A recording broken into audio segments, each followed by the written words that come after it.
Good evening. Welcome to Defacto Review, our weekly in-depth analysis on the news and current affairs with our commentator and economist, Mr. Jargal. Good evening. And I'm your host, Namsar Sindh.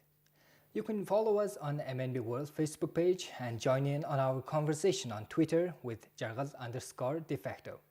Now, for our today's program, bad loan of development bank reaches 1.3 trillion tugriks. Who will pay back the $40 million that was already paid to Standard Bank? Was the initiative of the Mongolian side lacking during the visit of President of Russian Federation? And for our first topic, we are talking about the unpaid loan or bad loan to Development Bank. So the bad loan of Development Bank reached 1.3 trillion tugriks. Development Bank was established in 2011 to implement the development policy of Mongolia. Projects and programs financed by this bank must be measured by their contribution to the development of the nation, but the lack of loan repayment caused a problem for the bank. The list of companies with unpaid loans were delivered to the State General Prosecutor by the Chief of Cabinet Secretariat of the Government of Mongolia, Oyurtin, due to the bad loan of 1.3 trillion tugriks. So as for our first question about this is that there is a fraud going on at the development bank under the name of covered by the name loan. And none of the companies are repaying back, so which is causing the bad loan. So could you tell us about the current state of the development bank's financial state and how are they financed? Where are they financed from?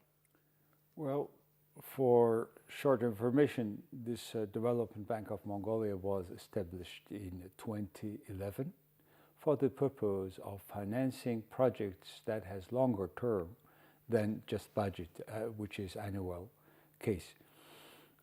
Today, after 8 years, the total asset of the bank is 4.2 trillion tugrik, based on capital 1.1 trillion, and liability of the bank is 3.1 trillion tugriks.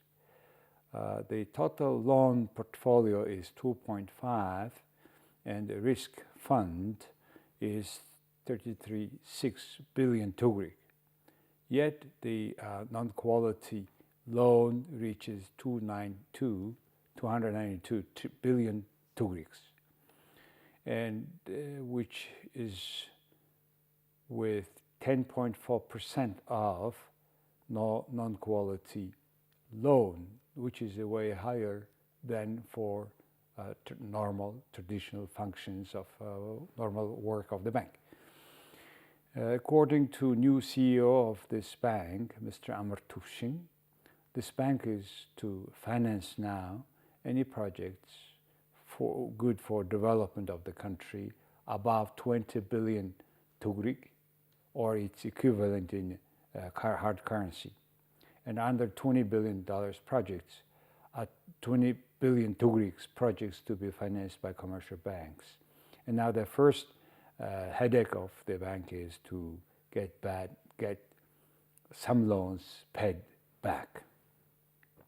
So, as you said, they have the authority to make a loan for the companies which will contribute to the development. And who decides they would be actually beneficial for the development of Mongolia? Well, first of all, let's talk about the who owns those bad loans.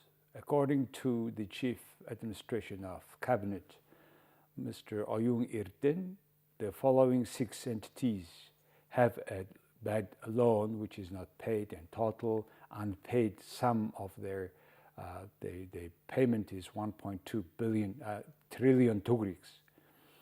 And he sent a letter to General Chief Prosecutor of the country with the following names of the companies. First, Iril Company, which Iril Company, then Hutul Cement Factory in Darkhan, then Tosk, that home mortgage company, state-owned company, then Mongol Dry Milk company, QSC, and Capital Bank, and total $260 million plus $23 million loan to Capital Bank, which is regarded almost a lost loan. Capital Bank is recently announced bankrupt, now selling now assets, and the Development Bank has not very optimistic about recovering any bad loan there.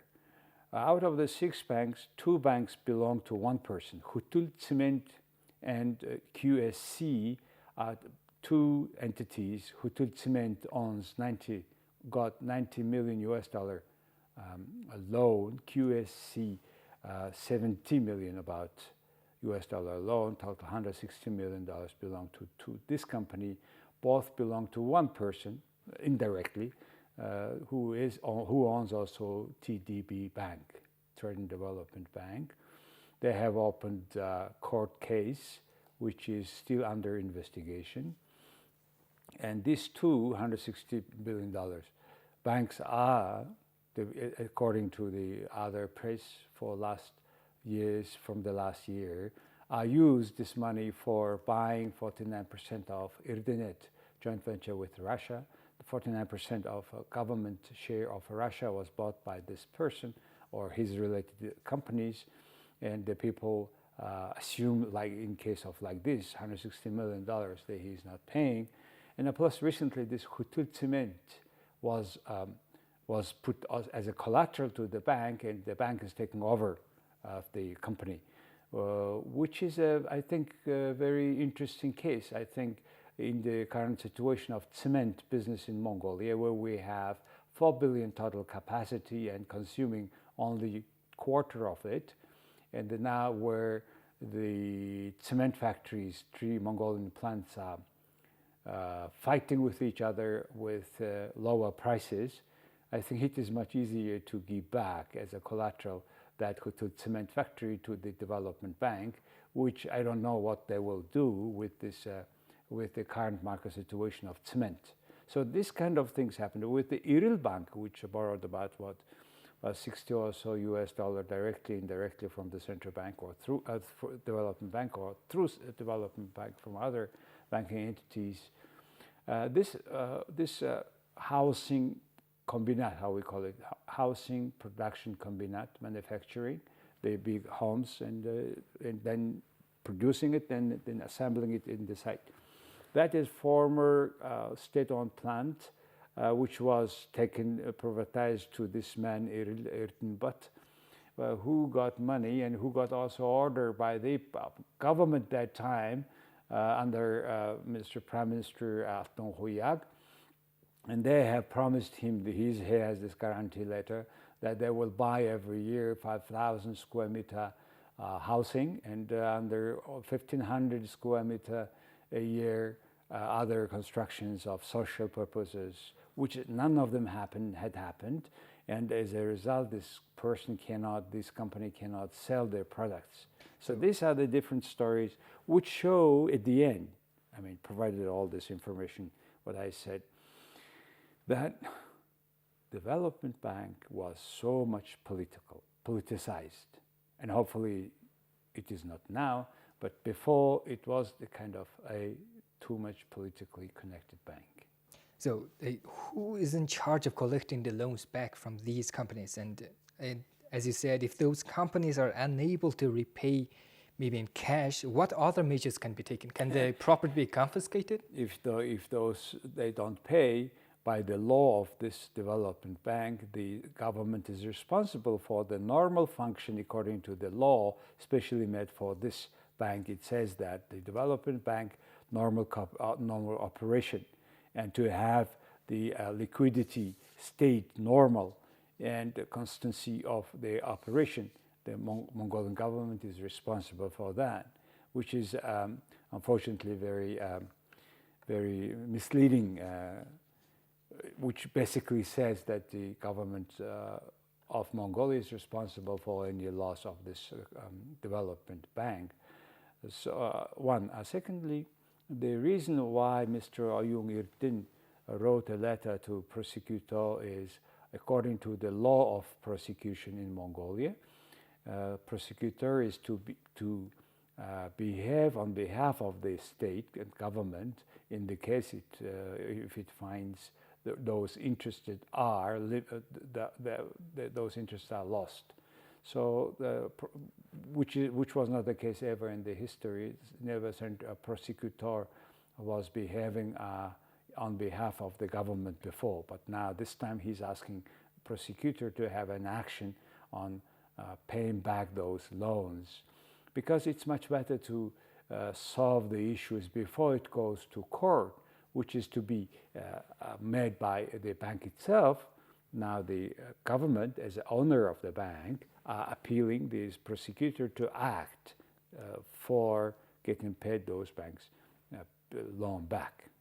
Okay, so let's get into our second topic about who will pay back the $40 million to Standard Bank that was already paid. So, Chief of Cabinet Secretariat of Government of Mongolia, Oyurtn, sent 2 notes to the State General Prosecutor. One of them is about the Just Group's loan from Standard Bank being paid from the risk fund of Irnet Factory.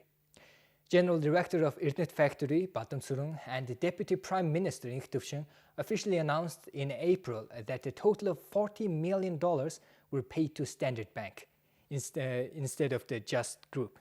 So our first question about this is that problems related to Irnet Factory is a very, very long one. It's been going on, been dragged along for so long. So what is the latest update on the problems surrounding Irnet Factory? Could you update that?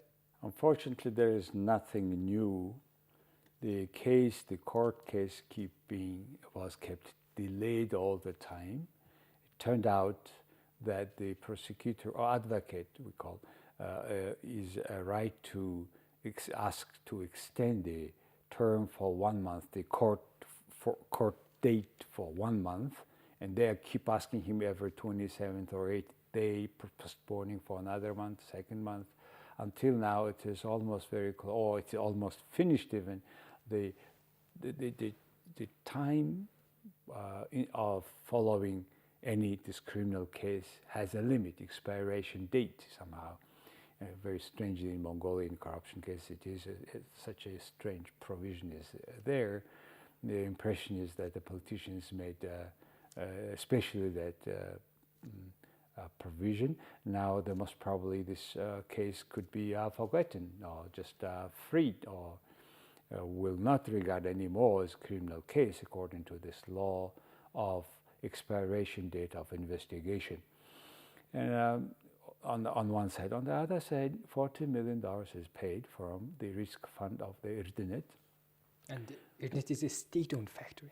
State-owned factory, actually, and when the state-owned factory pays from the risk fund criminal cases, it was paid because the demand of the London Arbitration Court to pay, because Irnet was giving a guarantee in case if Mr. Bathu of Just Group is not paying his debt to that bank, the Irnet company had at that time executives signed an agreement that guarantee letter that they will pay, and that's what is happening.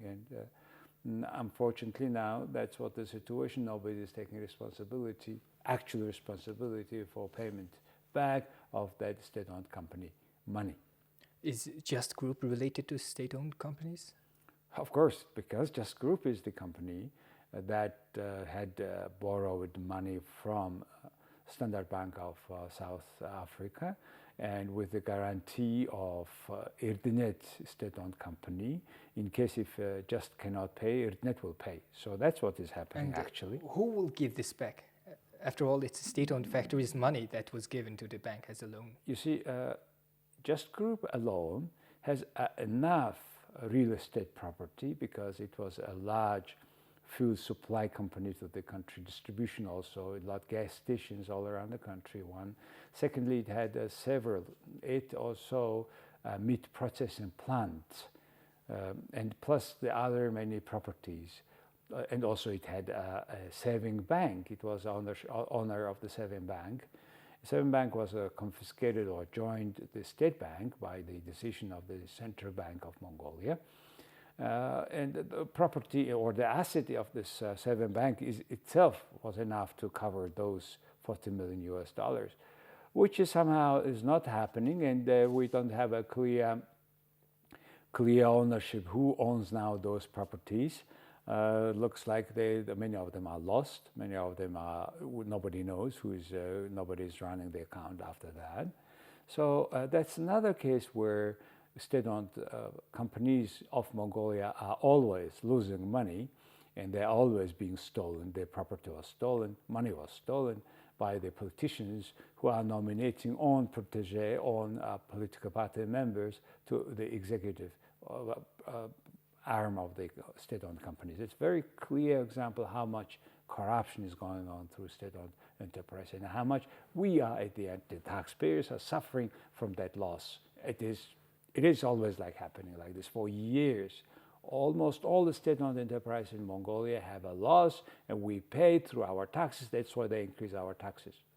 So, like cases about the internet factory and other state-owned factories are main problems with the corruption. So, if these cases are resolved, is there a chance that corruption cases would finally settle, maybe even lower in Mongolia? That was the expectation for the last 2-3 years, and with the even new Prime Minister Khurelsukh, who is brave enough, as he said, he's not afraid of losing his life for the justice and for the better deal for the whole country.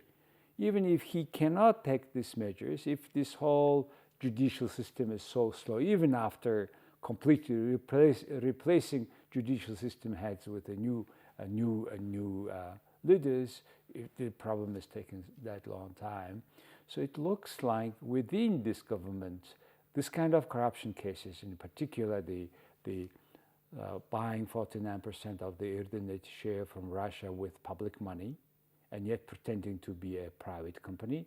And second, this the just case where 49%. Just case where the money borrowed by private company under the guarantee of the state-owned company. At the end, state-owned company pays against the guarantee the loss of that bank. So I don't believe that it must take something quite special to change this corruption fight situation in Mongolia within this ruling party. Then who's obstructing all the progress of the corruption cases? Who's responsible? As like any corruption system, corruption is growing in the country where the judicial system doesn't work properly, which is the clear case of Mongolia. No high-level corruption cases was charged with crime. Any money is paid back. No money was paid back to state or us, to the citizens. So they keep playing with us like a cat and mouse. How long it will go, we don't know. The current power saying that it will be changed after amendment of constitutions, which is nowadays, according to yesterday parliament sessions, is not maybe going to happen even. Okay, so let us get into our next topic about the visit of President of the Russian Federation. The President of the Russian Federation, Vladimir Putin, visited Mongolia on Tuesday. This was his fourth visit to Mongolia. Since the day of his visit was announced a public holiday, people worked yesterday on Saturday. So our first question about this is that within the frameworks of his visit, both sides agreed to cooperate in the future and signed on 10 different documents. However, the issues people were hoping for a solution, such as the railroad, petroleum in Mongolia, energy, and other issues were not even mentioned. So why is that? Why weren't they mentioned? And is it because of the lack of initiative from the Mongolian side? Well, I cannot say that because during the visit, 10 documents were signed. The most important of them is comprehensive strategic partnership agreement with Russia. Mongolia has 5 strategic partnership agreement with 2 our neighbors, China, Russia, plus US the most recent one. India, and Japan. So 5 strategic partnership cooperation country, out of which 2 comprehensive strategic partnership, which is with our 2 neighbors. So the president of Mongolia this year will visit Japan and India, which concludes his 5 countries visit, official visit at the high level, which is important because the previous agreement with Russia which was signed by President Ochirbat and President Yeltsin, was terminated. They expired the term because it was for 20 years. Now, like the other 4 agreement, we have now endless with the no term, forever partnership agreement, which I hope will help us to solve many issues that are close to us, to our bread, to our daily actions, like you said, railway, Mongolian railway. It is true, railways are the big headache, and Russians, including President Putin, have been promising to change it for the last at least 10 years. Nothing is actually changing. And this railway is getting old, the oldest, the most backwarded railway in the world, run by diesel locomotive, and no electrification of this line. It is not parallel road, and the wooden pillow of the railway is getting completely worn out. It's eaten by even mouse. So, and we had even a accident of cargo wagon failed. I was just wondering if it was a passenger, then what could be do. So this sort of things is to be made, and also a matter of import of Russian food, which is 95% of trade turnover with Russia. You can imagine this deficit of this trade balance with Russia. We sell things to China, commodity mostly, and with $1 billion or so we buy food from Russia, which is a monopoly on this supply. And we have now making a new refinery, for which we asked Russia to supply or to be a partner in the refinery. They politely refused. So that's the situation. So what about energy? Mongolia buys energy from Russia. And we do, and plus now there is a northeast energy network, okay, and the 6 countries of Northeast Asia, 3 of them are developed country, and they need more power. And China, Russia, Mongolia can supply power, particularly solar power, wind power. Now, for that we need a modern super grid. And with Russia and Mongolia, 2 grid owners have signed memorandum, by the way, one of these 10 documents, which made one step ahead, and down the road with the agreement of China, soon if they sign, then the grid, the new electric transmission lines will be built from Mongolia and have a network to these 2 neighbors, and they will go to Japan and South Korea. And by the way, actually, they want to have a signed memorandum in Vladivostok during our president visit last week. They have agreed during Ulaanbaatar dialogue last June here, but President of South Korea did not arrive to Vladivostok due to there is also a trade war between Japan and South Korea. Unfortunately, that did not happen.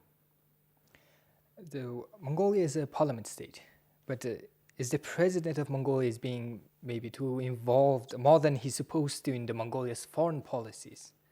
Look, the president of Mongolia has a power according to our constitution.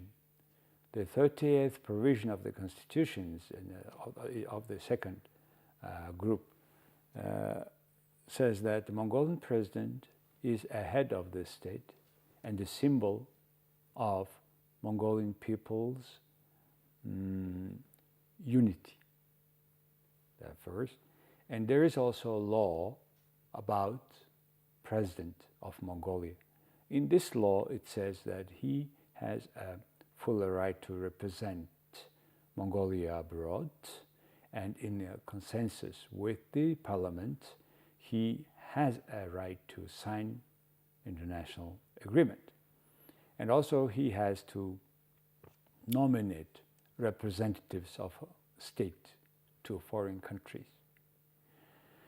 So it's already a big power, and plus since 2000, the system kept changing the right of duty of president since 2000, and in this changes they included the president has more and more power nominating all level judges, which made the president of Mongolia having a huge power. And today, as a result, Mongolia is becoming semi-presidential, semi-parliamentarian democracy, though the constitution says it's parliamentarian democracy. So now the country is working on amendment of our constitution since 1992. The ruling party have been working on that for the last 3-4 years. And now there's, in particular last year, even President put one version of Constitution's amendments. The Parliament, 62 members of 76, put another version. They have been talking, discussing in one by one, trading, I would say, directly, trading each provision. So as a result, yesterday, last sessions of the Parliament, they could not agree on major points they have been agreeing before, like Mongolian parliament member, except prime minister, cannot be a cabinet member. They have refused, etc., etc. So yesterday, the president office chief Inkbold said that with those amendments, it has no sense. So, however, if they do approve amendments, looks like they will accept some of the amendments. But if the constitution is amended, this parliament will be dissolved very soon. If it as soon as approve new amendments of constitutions, they will be dissolved, and Mongolia is going to have at least according to Mr. Inkbold, snap election, maybe at the end of next month. Then it's completely different picture. That new election, the parliament members will be kind of again interim parliament members, which will make the further change in constitutions. Then the normal function of the cabinet will be after. So not very clear today, but there is a proposal to dissolve the parliament as soon as they approve amendments to the constitutions. So we don't know yet. That's the situation today. So if it's amended, would it be possible to turn into actual semi-presidential state? Well, the amendments to solve the issue, either it is parliamentarian state like US or like Germany, or it's presidential republic. Then the president will have a role of prime minister, and this symbolic idea, all these things will disappear. So it's much better to have clear one directions that makes good fundamentals to have a normal economic and political structure in the society. Thank you. So that is all the time we had for today. Thank you for staying with us. We will see you next week with more topics.